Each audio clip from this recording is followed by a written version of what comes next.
20वीं सदी का मध्यकाल, जब धरती पर दो महाशक्तियां अमेरिका और सोवियत यूनियन अंतरिक्ष में पहला कदम रखने की दौड़ में थी। दुनिया देख रही थी कि कौन पहले सितारों को छुएगा। पर इस होड़ के पीछे एक ऐसा रहस्य छिपा था जो कभी आधिकारिक रिकॉर्ड में नहीं आया। एक रहस्य उन खोए हुए कॉस्मोनॉट्स का जो अंतरिक्ष में गए पर कभी वापस नहीं लौटे, जिनके नाम इतिहास की किताबों से मिटा दिए गए, लेकिन जिनकी आवाजें आज भी अंतरिक्ष रेडियो फ्रीक्वेंसी पर भटकती बताई जाती हैं। 1957 में सोवियत यूनियन ने दुनिया को चौंका दिया स्पुतनिक 1 नामक उपग्रह अंतरिक्ष में भेजकर। यह इतिहास का पहला कृत्रिम उपग्रह था। इसके बाद अमेरिका और यूएसएसआर के बीच अंतरिक्ष प्रतिस्पर्धा और तेज हो गई।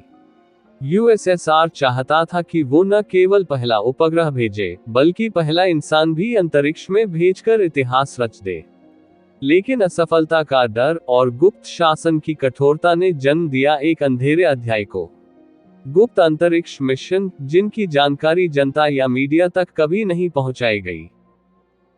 12 अप्रैल 1961 यूरी गगारिन अंतरिक्ष में जाने वाले पहले मानव बने।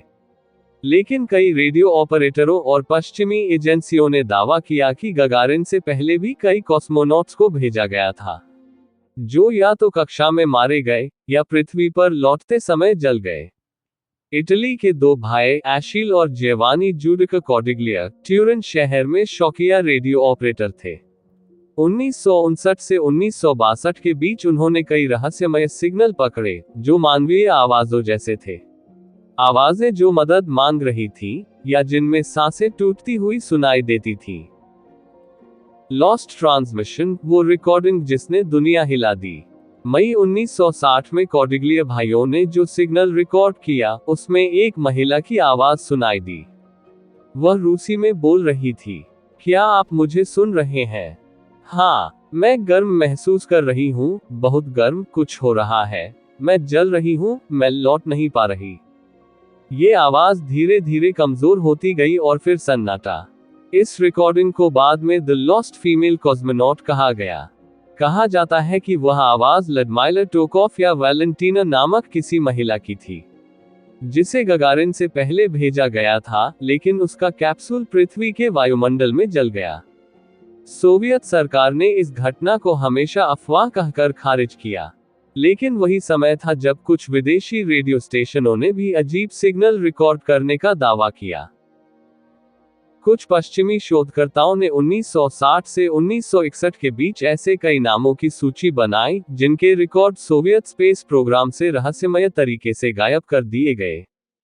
उनमें शामिल थे 1. अलेक्सी लेडेव्स्की, कथित रूप से 1957 में भेजे गए, पर वापसी नहीं हुई।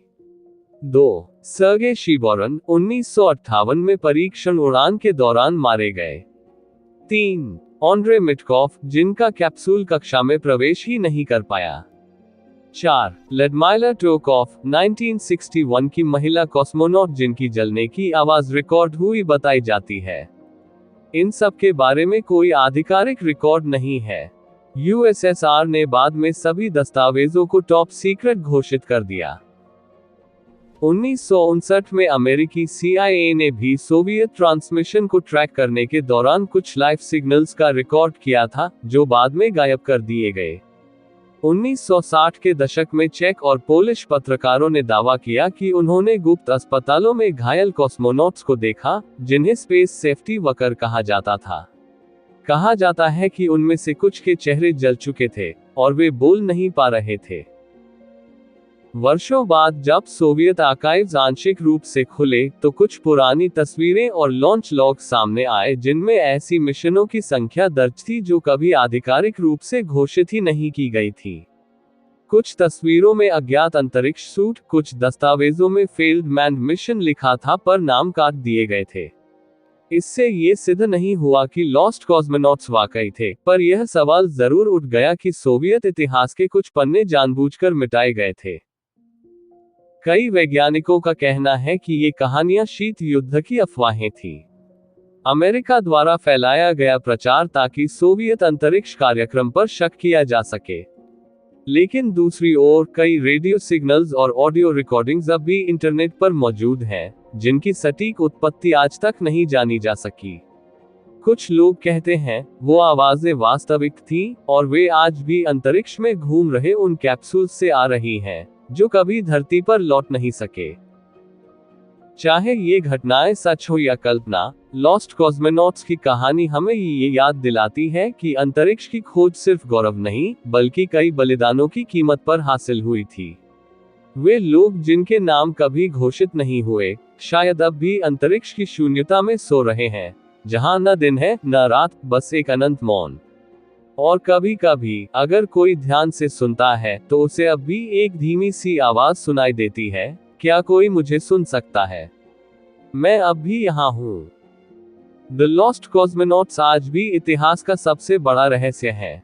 किसी ने उन्हें आधिकारिक रूप से न देखा, न पहचाना, पर दुनिया अब भी उनकी आवाजों को भूल नहीं पाई। क्योंकि अंतरिक्ष में हर आवाज अमर होती है, बस वो लौट नहीं पाती।